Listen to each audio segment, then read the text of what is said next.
Mabantay Tino. Mabantay Tino update kita kadya nga aga. November 4, 2025. Si Tino manug-abot dya sa Antique. Aga pa dya, ang mga alas 6:30 pagbangon ko, amo dya nga kanya nakita.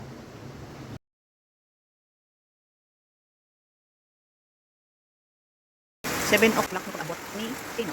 Amo dya ang surar dya sa amo. Dali lang magbalay ang uran, dali lang magkaskag ang uran. Nagdadaw medyo kaskag. Pag ang hangin medyo aram. Pero makanay pa man dyan po. Ang tubig lang bastante. Ano tawa ang tubig ko sa bosa. Buka ang mga karamnanan. Daw pangkaramin lang. Mura sa tulad ang sitwasyon at 7:04. Tain na to, 6. Mga 6:40. Para natin. Baka dyan. Ang tulad. Oh, this time. Ayan. Baskag si Tino. Diba? Kaya nawala kayo makita na nagalupad-lupad nga mga dahon. Sabing ko dyan. Kukamil. Tulad. Baskag.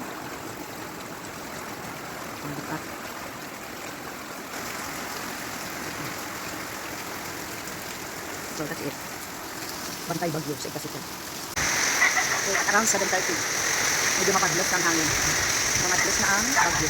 Bumagyon din lang. Kaya na ang aga pagawa. Daw dito tanig bagyo ako pala. Pero kadyaw. Narigya ako sa sagwa. Pagkagan ko ang tawag na pagmadlos ang hangin at ang uran. Ang mga paray sa dagan ng karahapay-hapay ang mga salapir kan. Kabisan ko ang bagong hindobol-hindobol sa ubos ng harapay dito. Marami lang ang sitwasyon sa kadyaw na alas 7:30.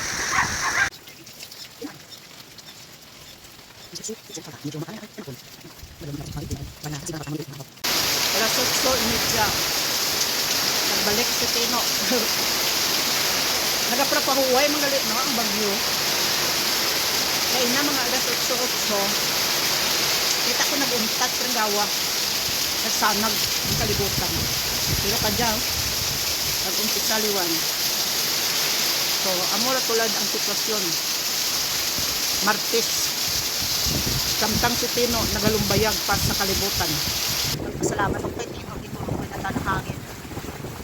Sorry Tino. Thank you Lord. Nabatian mo gid ang amon mga pangamuyo. Nahagan-haganan lang ni Tino ang pag-abot na rin sa Antique. Siguro this is the time na nga anang mata rin doon dyan siguro sa tulad. Bukon anang ikog-ikog rin dyan. Sa inyo abe. Ikog na rin dyan ayan. Bukon tunga-tunga na palang dyan. Mata na palang dyan. Ay daw bago lang may nag-chat nga sa Iloilo rin ko no. Kaina dyan sa Bohol mga alas 3. Sa Cebu mga alas 3. Buhay man kagkalabot rin dyan si Tino ba? Pero kabiin nagauran din nga daan.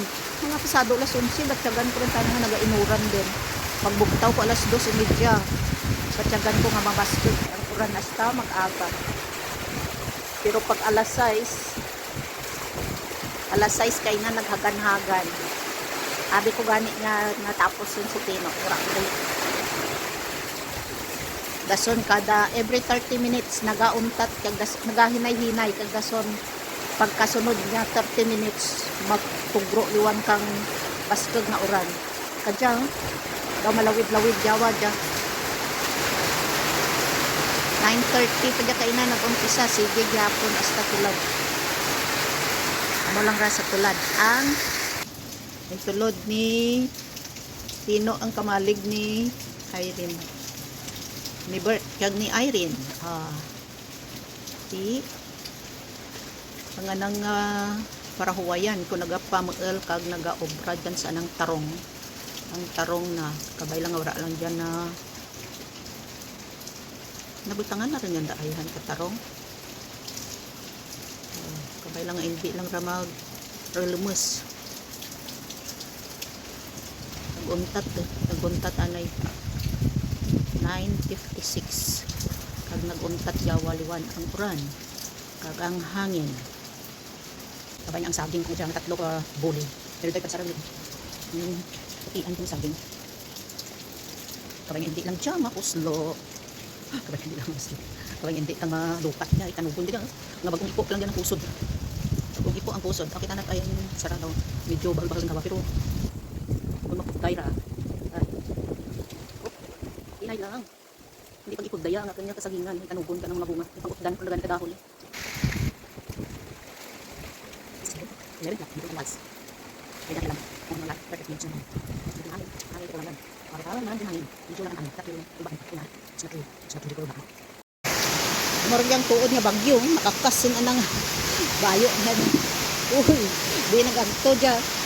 Di nag-agto dyan na nga bayo ni Silerio. Look at. Look at kabayo ni Silerio.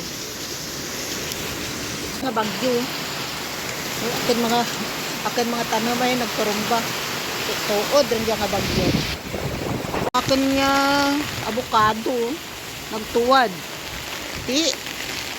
Ang bulak ko nagturuwad. Agay nga. Ang akin nga mga ano. Katinapok rin.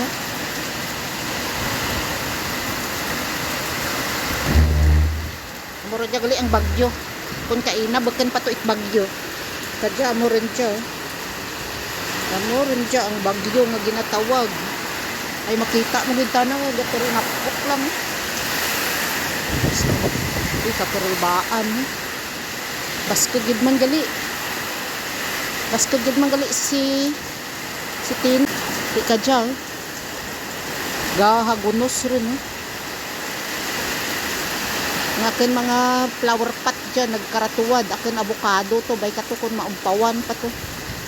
Kontraan pa na ugan to pagkagulian ti. Amo dyan kabaskag kang hangin. Kabay lang, amugid lang dyan ng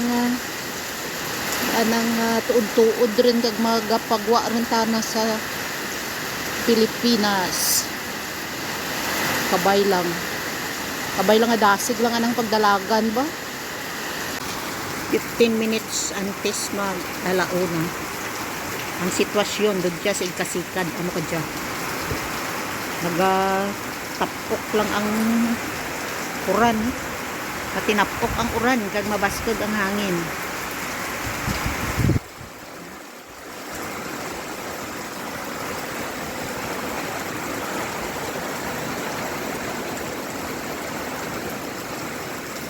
Sabi ko kung amo lang to kaina, nahalin kang alas 6 kung sayo doon ng advance party pa lang to gali kaina, ano nga gahinay-hinay lang ang mga every 30 minutes nagabalhin ang sitwasyon. Pero kadya pasado alas 12 basta kadya marapit din lang mag alauna.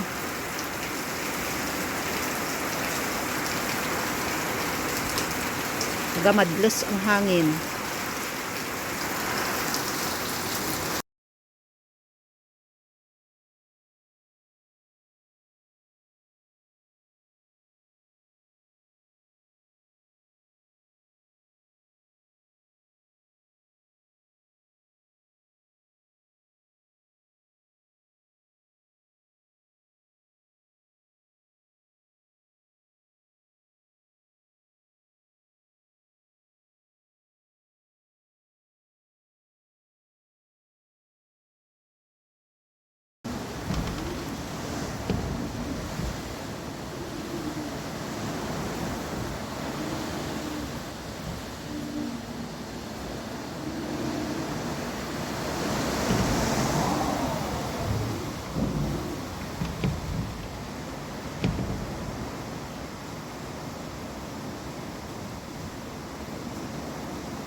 Sagor na unag. Marilingin ulok na naglantaw ka mga dakon kung yung nagkakaralin-palid. Ang gulpi lang mga ginay-hinay, kagulpi mga daon kadradalagan ang hangin. Tapos kamagin. Ginangalantaw ko ang mga dakon kang maniyog. Kaya nagkakaralin-palid ako matyak ko, ginadagat ako naglantaw.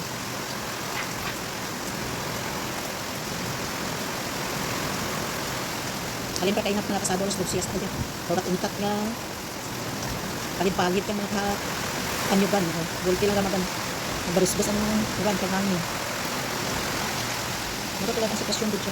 Saan ka mga oras sa aming barangay. Yan lang ganin ay ablawon mo.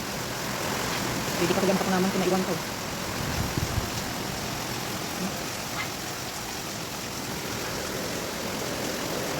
Yan lang yung saging ko, dalawa kabilog. Mabag-ong lang nabulang puso, mag-andor. Pero ang sarada tunga rin. Nadaligid lang. Tunga rin ang pagurang. Wala ka may magurang din, tunga ka lang. Matigpo rin ano, dara ka bungan. Wala mga lalabog lang ano, mga ginipang raha lang na banana cake ng saging. Ano mga ngaran ka. Basta ang greenan. Na saging. Now tugpi na tigpo rin ang anang bunga. Sabay lang magurang nandiyan di ano.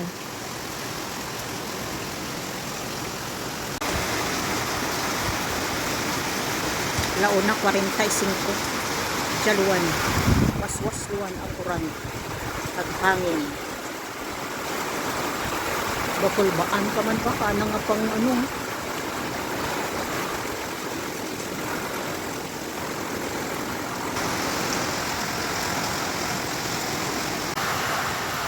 Pasado alas 4 sa hapon dyan. Parang kinagunos pa kang uran.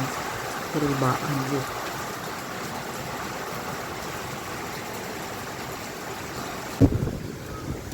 Siron ko ang November 4 dito yung lawa dilim-dilim, hindi mo na makita ang bonus ang hangin, mabatian karadlak karti kagano kadlay kung kabiin bagyo karadlak kita na gapamati ka lang dilim-dilim